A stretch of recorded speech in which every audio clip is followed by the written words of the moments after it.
Contoh soalnya bisa dilihat di halaman 137, yaitu terkait dengan penerbitan obligasi konversi.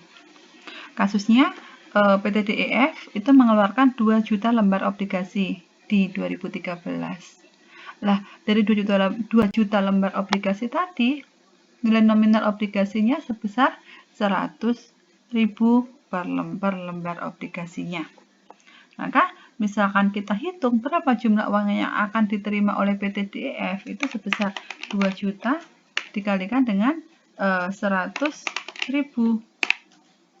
yaitu sebesar 200 juta. 200 juta. Terus, langkah pertama, kita mencari berapa nilai dari obligasi, nilai kini obligasi tadi. Jadi sekarang kan diterima 200 juta. 200 juta itu berapa nilai kininya? Nilai kininya yaitu 200 juta dengan jangka waktu 5 tahun dengan interestnya, bunganya yaitu sebesar 11%. Maka nilai kininya, ini nanti kalau lebih gampang, tolong Anda lihat di tabel present value ya, terkait dengan berapa nilai present value-nya dengan interestnya 11% dan di jangka waktu 5 tahun. Tadi sudah saya coba untuk membuka di lembar baru tetapi tidak berhasil, nanti akan nutup secara otomatis, maka tolong Anda lihat aja. Jadi kalau bisa saya lihat 200 juta itu dikalikan dengan tabel present value-nya itu senilai 0,5935. Kita gunakan 4 digit di belakang koma biar sama. 0,5935. Itu 18.690.265.612. Jadi ini kita atau Anda gunakan tabel yang sudah saya berikan dulu. Jadi biar nanti untuk hasilnya juga sama. Kalau 0,5935 kali 200 juta itu sebenarnya nilainya 118.700.000. Ini berarti digitnya tidak 4 digit, mungkin ada 3 atau 2, 5 atau 6 digit malah di sini. Jadi hasilnya pembulatan. Kalau saya gunakan dari perhitungan saya itu 118.700.000. Untuk nilai kini pembayaran bunganya itu 18 juta itu diperoleh dari 200 juta yang diterima oleh PT DEF, ya kan? 200 juta dikali dengan tingkat suku bunganya itu 9%. Jadi 9% kali 200 juta. Itu sebesar 18 juta. 18 juta dikalikan dengan ini, jangka waktunya 5 tahun dengan interestnya 11%, yaitu sebesar 3,6959 kali 3,6959. 66.526.200 rupiah. Terus di situ ini hasilnya selisih, ini beda karena selisih pembulatan aja.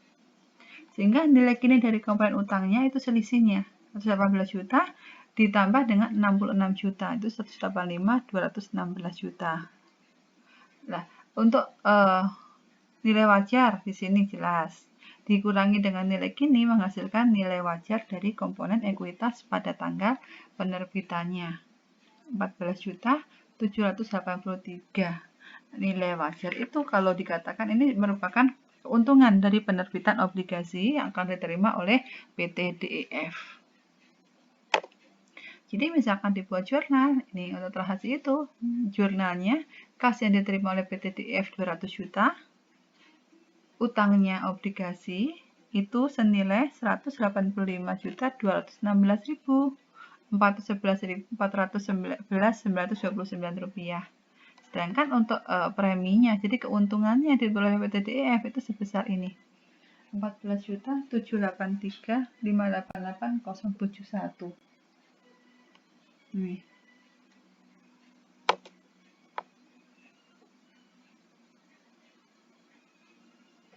Terus selanjutnya jurnalnya ini untuk utang yang dilunasi pada saat jatuh tempo itu kondisi terjadi apabila obligasi tidak dikonversi pada saat terjadinya jatuh tempo. Jadi kalau apabila hal tersebut terjadi, maka perusahaan penerbit obligasi itu akan melunasi obligasinya atau membeli kembali dari obligasi tersebut. Jadi jumlah yang sebelum dialokasikan pada premi saham itu utang obligasi pada kas. Jadi jumlah kas yang dikeluarkan senilai 200 juta. Untuk selanjutnya, untuk konversi obligasi pada saat jatuh tempo itu sebesar apabila obligasi dikonversi pada saat jatuh tempo, maka PT DIF itu melakukan pencatatan sebagai berikut, yaitu premi sahamnya itu 14.783, utang obligasinya 200 juta pada modal saham obligasi saham biasa dan juga untuk premi saham biasanya. Maka berdasarkan jurnal tersebut, PT DIF itu akan mencatat penambahan modal terkait dengan saham biasa sebesar 40 miliar, yaitu dari penerbitannya tadi sebesar 2 juta lembar obligasi yang diterbitkan dikalikan dengan 200 lembar sahamnya dikalikan dengan nilai nominal sahamnya sebesar Rp100. Coba ini Anda cek untuk konversi obligasi. Ada yang mau ditanyakan terkait ini enggak? Sehingga untuk konversi obligasi pada jatuh tempo ini harus bisa dilunasi di 5 tahun yang akan datang. Ini nilai tercatatnya pada 5 tahun yang akan datang harus nilai nominal 200 juta. Ini pembayaran kasnya. Biaya bunganya ini 20 juta, 373 itu diperoleh dari 11% tingkat bunganya tadi dikalikan dengan nilai tercatat.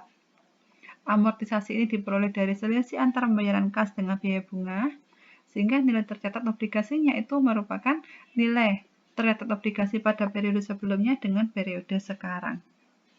Coba ini Anda cermati sendiri, nanti kalau ada pertanyaan silahkan ditanyakan. Sehingga yang terakhir pada saat melakukan pencatatannya untuk PT DIF itu membuat jurnal premi sahamnya sebesar 14.783.588, utang obligasinya itu hanya tinggal 193, itu di tahun yang ketiga. Modal sahamnya 40 juta, premi sahamnya ini. Coba nanti Anda cermati sendiri untuk 15.1.